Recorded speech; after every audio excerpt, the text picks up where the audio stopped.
Hello students, welcome to our YouTube channel career planet. Myself Surendra Gurwani. Worksheet solve कर रहे थे हम physics की। तो आज की वर्कशीट का टॉपिक, जैसा कि आपको बोर्ड पर दिख रहा होगा, इलेक्ट्रॉनिक्स सेमीकंडक्टर डिवाइसेस जो हम पढ़ रहे हैं। सेकेंड लास्ट चैप्टर है फिजिक्स 12th का। ठीक है, तो इसकी वर्कशीट स्टार्ट करते हैं। तो सबसे पहला आपको पता है, शुरू में पहले ऑब्जेक्टिव्स आते हैं, फिल इन द ब्लैंक्स हैं, कुछ कॉन्सेप्चुअल क्वेश्चंस हैं। ठीक है, तो पहला क्वेश्चन देखो, at absolute zero temperature intrinsic germanium and intrinsic silicon are. तो इंट्रिंसिक मतलब आपको पता है प्योर जर्मेनियम और प्योर सिलिकॉन की बात हो रही है for at absolute zero temperature. तो एब्सोल्यूट जीरो टेम्परेचर पे ये प्योर जो सेमीकंडक्टर्स हैं ये कैसा बिहेव करेंगे। फर्स्ट ऑप्शन है सुपर कंडक्टर्स होते हैं, गुड सेमीकंडक्टर्स होते हैं, आइडियल इंसुलेटर्स होते हैं और कंडक्टर्स होते हैं। तो आपको ये तो पता ही है सेमीकंडक्टर डिवाइसेस के लिए कि जीरो केल्विन टेम्परेचर मतलब एब्सोल्यूट जीरो टेम्परेचर पे तो ये होते हैं इंसुलेटर, और नॉर्मली टेम्परेचर या रूम टेम्परेचर पे हो जाते हैं conductor. That's why they are called semiconductor. ठीक है, तो आप देख लें ध्यान से, टेम्परेचर चेक करें, जीरो है तो जीरो टेम्परेचर पे आप बताएं क्या होगा, इंसुलेटर। तो आइडियल इंसुलेटर इसका करेक्ट ऑप्शन है। ठीक है, रूम टेम्परेचर पूछता तो अपन कहते हैं कंडक्टर, बट ये पूछा है इसने एब्सोल्यूट जीरो, तो हम कहेंगे इंसुलेटर। नेक्स्ट देखो, in insulators the forbidden energy gap between valence band and conduction band. तो फॉरबिडन एनर्जी गैप जो होता है वैलेंस बैंड और कंडक्शन के बीच का इज ऑफ वैल्यू। तो फिल इन द ब्लैंक्स दे दिया, खैर ऑप्शन वाला क्वेश्चन है, आपको इसमें ऑप्शन टिक करना है। तो फॉरबिडन एनर्जी गैप की वैल्यू फॉर इंसुलेटर्स के लिए फॉरबिडन एनर्जी गैप कितना होता है ये आपसे पूछा है। ऑप्शन देखो 1 है, 0.6 है, 0.1 है, 0.01 है। ठीक है, तो फॉरबिडन एनर्जी गैप का एक स्टैंडर्ड लेवल आपको पता है कि एक वैल्यू जो होती है एनर्जी गैप की वो अप्रॉक्सीमेटली 1 के आसपास होती है। ठीक है, तो अगर ये 1 के आसपास एनर्जी है या उससे ज़्यादा है, 1 या 1 से ज़्यादा है तो ये होता है इंसुलेटर के लिए, और 1 से अगर कम है तो होता है सेमीकंडक्टर के लिए। और बिल्कुल नहीं है, अब फॉरबिडन एनर्जी गैप बिल्कुल नहीं है का मतलब कंडक्शन बैंड और वैलेंस बैंड एक दूसरे पर ओवरलैप हो रहे हैं तो वो होता है कंडक्टर। तो यहाँ पर आपसे पूछा है इंसुलेटर के लिए, तो मैक्सिमम वैल्यू आप देख सकते हो कितनी है, 1। इस ऑप्शन, ये 4 ऑप्शन में मैक्सिमम वैल्यू भी आपको पता है वैसे 1 ही है। ठीक है, तो 1 इलेक्ट्रॉन वोल्ट होती है forbidden energy gap for insulators. Next देखो, एक न्यूमेरिकल दे दिया है इसमें ऑब्जेक्टिव में, at room temperature in intrinsic silicon the number of charge carriers per unit volume is 1.6 × 10⁻16 पर मीटर क्यूब। ठीक है, तो क्या क्या गिवन है मैं लिख लेता हूँ पहले। न्यूमेरिकल है, सॉल्व करना है, और आपसे पूछा है, आपको दे रखा है चार्ज कैरियर डेंसिटी गिवन है। ठीक है, इलेक्ट्रॉन्स की मोबिलिटी गिवन है, होल्स की मोबिलिटी गिवन है, कंडक्टिविटी ऑफ सिलिकॉन पूछा है। ठीक है, तो यहाँ पर सेमीकंडक्टर की कंडक्टिविटी आपको निकालनी है। तो सेमीकंडक्टर की कंडक्टिविटी का फॉर्मूला क्या होगा ये आपने पढ़ा है कंडक्टिविटी के लिए। तो सिग्मा इक्वल्स टू होता है NE mu E plus mu H, NE mu E plus mu H, ये है कंडक्टिविटी का फॉर्मूला। ठीक है, कंडक्टिविटी जो रेजिस्टिविटी का इन्वर्स होती है।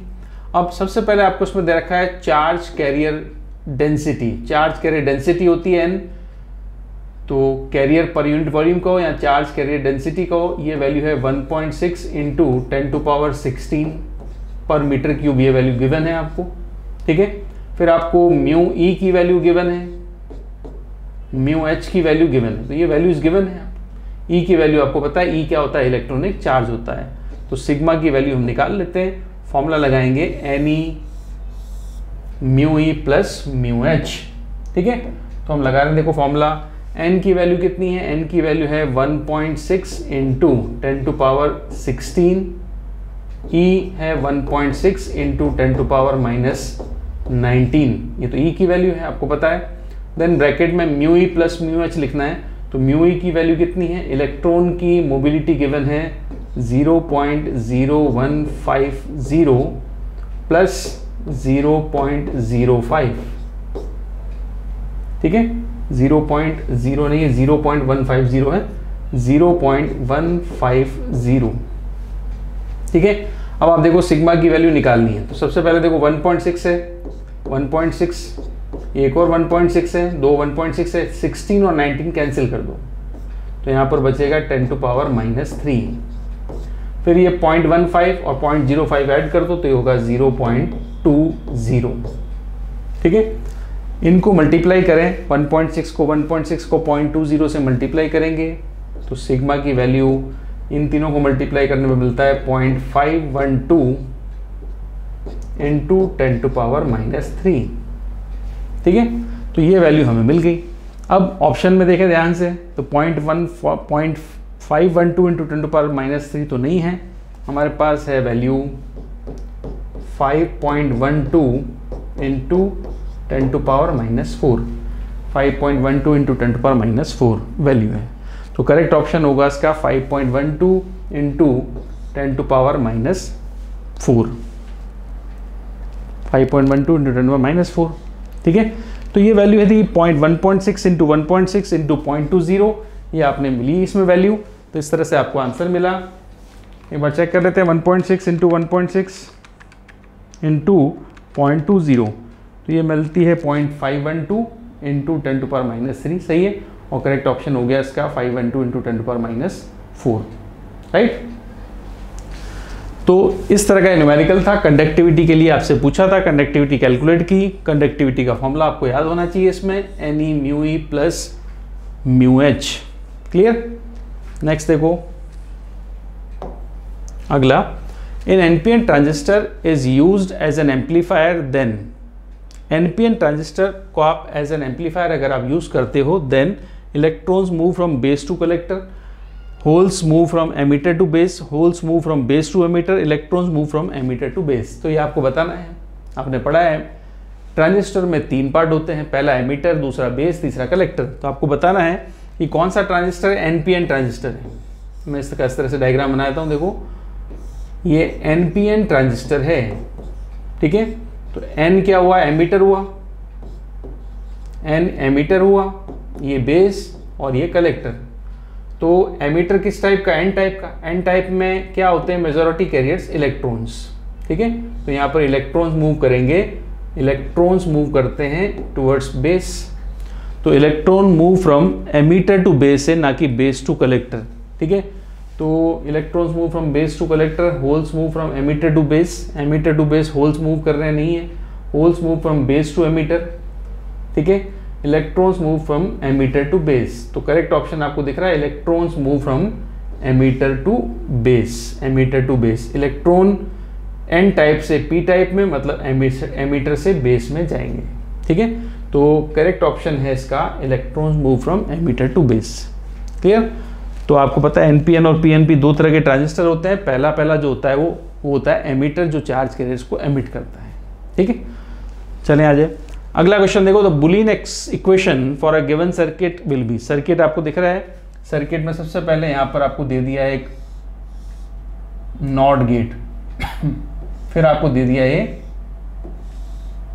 और गेट, और आपको 2 इनपुट दे दिए हैं, पहला A है, दूसरा B है। तो यहाँ आपको मिल रहा है Y बार। ठीक है, तो इसकी इक्वेशन लिखनी है, बुलियन इक्वेशन में वैसे लिख सकते हैं। देखो, A अगर नॉट गेट में जाएगा तो नॉट गेट का आउटपुट आता है A bar, not gate invert कर देता है तो क्या हो गया A बार। B के आगे तो नॉट गेट है नहीं, तो B एज इट इज चला जाएगा। तो A बार, A का A बार कर दिया नॉट में और B डायरेक्टली आ गया। ये कौन सा गेट है, और। तो और गेट कौन से ऑपरेशन पर बेस्ड है, ये सबको पता है, आप बताएं। और गेट कौन से ऑपरेशन पर बेस्ड है, क्या करता है ये वैल्यूज को, ये करता है वैल्यूज को ऐड। तो ये वाला गेट इन दोनों को ऐड कर देगा, तो ये आ जाएगा A bar plus B, A bar plus B is correct option for this gate. तो करेक्ट ऑप्शन होगा इसका C। ठीक है, तो A bar plus B answer आ गया। राइट, नेक्स्ट देखो, the highest energy level filled with electrons at absolute zero is called Fermi level। ठीक है, तो एब्सोल्यूट जीरो पर जो एनर्जी लेवल होता है इलेक्ट्रॉन्स का हाईएस्ट, उसको फर्मी लेवल कहते हैं। And the energy corresponding to the Fermi level, ये E हो गया। The corresponding energy corresponding to Fermi level is called. अब फर्मी लेवल के कॉरस्पॉन्डिंग एनर्जी है तो उसको फर्मी एनर्जी कहते हैं,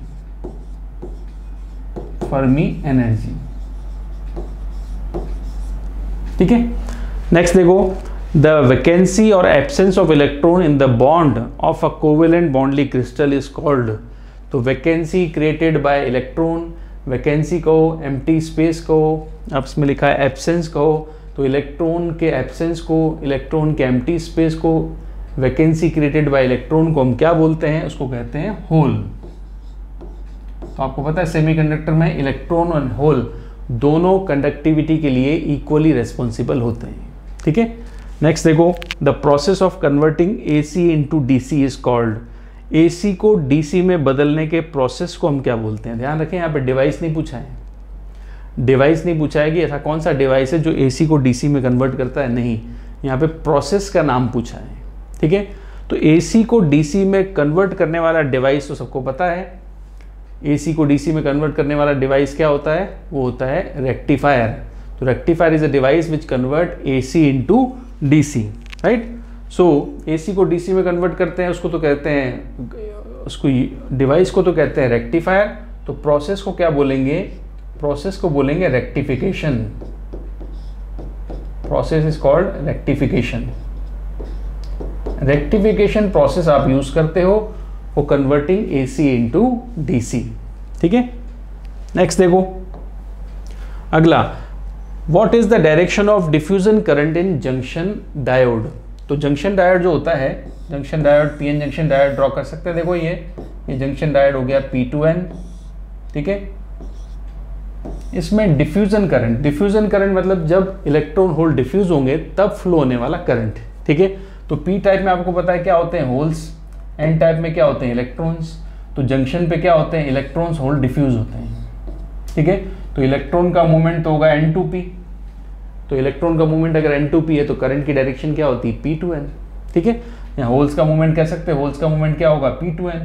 तो करंट जो फ्लो होगा वो इस डायरेक्शन में फ्लो होगा, इस डायरेक्शन में। ठीक है। तो what is the direction of diffuse current in junction diode? तो आप डायरेक्शन लिखोगे from P side to N side, from P side to N side. PN junction में दो साइड होगी, एक P साइड एक N साइड। तो P region to N region या P side to N side, ये होता है डिफ्यूजन करंट के डायरेक्शन। ठीक है। और इसका उल्टा डायरेक्शन होता है ड्रिफ्ट करंट का। आपको पता है PN जंक्शन डायोड सेमीकंडक्टर में दो टाइप के करंट है, डिफ्यूजन और ड्रिफ्ट। तो डिफ्यूजन करंट और ड्रिफ्ट करंट दोनों एक दूसरे के अपोजिट होते हैं। डिफ्यूजन होगा P2N, ठीक है, तो ड्रिफ्ट होगा N2P, राइट। चले आगे, नेक्स्ट देखो अगला question. Right out the relation between alpha and beta amplification factor हैं ऑफ द ट्रांजिस्टर। तो ट्रांजिस्टर के लिए सबने सबसे बेसिक रिलेशन सबने पढ़ा है कि एमिटर करंट जो होता है it is sum of base current and collector current. ठीक है। अब इस इक्वेशन में IC को, डेल्टा IC को डिवाइड कर दो पूरी इक्वेशन में। तो डेल्टा IC को डिवाइड कर देते हैं, तो delta I upon delta IC equals to delta IB upon delta IC plus 1। ठीक है। अब ध्यान से देखो, IC तो होता है आउटपुट करंट। ठीक है। ये आउटपुट करंट, ये आउटपुट करंट, और I होगा input current in common base transistor. ठीक है। तो ये कॉमन बेस ट्रांजिस्टर का इनपुट करंट है, तो उसको मैं लिखता हूं अल्फा। IB होता है कॉमन एमिटर ट्रांजिस्टर का इनपुट करंट, तो उसको मैं लिखूंगा बीटा प्लस 1। तो ये आपको याद रखना है 1 upon alpha equals to 1 upon beta plus 1। हमें लिखना था अल्फा और बीटा के बीच में रिलेशन, तो आप लिख सकते हो इजीली। एक तो ये लिख दोगे, दूसरा आप लिखोगे alpha equals to beta upon beta plus 1। ये भी एक अल्फा का फॉर्मूला है। ठीक है। ये रिलेशन है अल्फा और बीटा के बीच में। सो इंपॉर्टेंट रिलेशन है, इंपॉर्टेंट है अल्फा और बीटा का रिलेशन इस चैप्टर के लिए। ठीक है। इसका न्यूमेरिकल भी मिलेगा आपको, हम करेंगे आगे न्यूमेरिकल भी इसका। अगला देखो, write out the name of that logic gate in which the output is 1 when all inputs are 1। ऐसा कौन सा गेट है जिसका आउटपुट 1 होगा? आउटपुट 1, क्योंकि आउटपुट आपको पता है दो ही होते हैं, इनपुट आउटपुट दो ही होते हैं। आउटपुट्स की जो वैल्यूज होती है वो दो ही होते हैं, 1 या 0। तो आउटपुट होगा 1 when all the inputs are 1। मतलब सिंगल 1, कंफ्यूज मत होना, सिंगल इनपुट की बात नहीं हो रही यहाँ पर, ऑल इनपुट्स आर 1। ठीक है। जब इनपुट्स आगे 1 होंगे, ऑल इनपुट्स जो है 1 है, आउटपुट आपको 1 मिलेगा। तो write out the name of that logic gate, तो उस गेट का नाम लिखना है आपको जिसके इनपुट सारे 1 हो, तब जाके आउटपुट क्या मिले आपको 1 मिलेगा। ठीक है, तो आप बताएं ऐसा कौन सा गेट है जिसमें सारे इनपुट, जितने भी इनपुट 2 ले सकते हैं, मैंने 2 इनपुट पढ़े हैं, 2 इनपुट वाला गेट हमने पढ़े हैं, तो 2 इनपुट हैं, दोनों 1 हैं, ए भी 1 और बी भी 1, और जो आउटपुट आ रहा है वाई वो भी 1 आएगा। ठीक है, अब आप कहोगे ऐसा तो आपका गेट पॉसिबल है, ऐसा दोनों गेट्स बेसिक गेट्स में पॉसिबल है, और गेट में भी और एंड गेट में भी। ठीक है, बट इसमें आप देखो मोस्ट करेक्ट आंसर क्या होगा, which the output is 1 when all the inputs are 1। ठीक है, तो इसका जो करेक्ट आंसर होगा उसको हम कहेंगे एंड गेट। ठीक है, एंड गेट इसका आंसर है, एंड गेट, क्योंकि और गेट में तो और गेट में आउटपुट 1 और भी कैसे मिलता है, और गेट में तो अगर ए 0 होगा और बी अगर 1 होगा तो भी आपका आउटपुट जो मिलेगा वाई वो 1 मिल जाता है। ये कौन से गेट में होता है, और गेट में।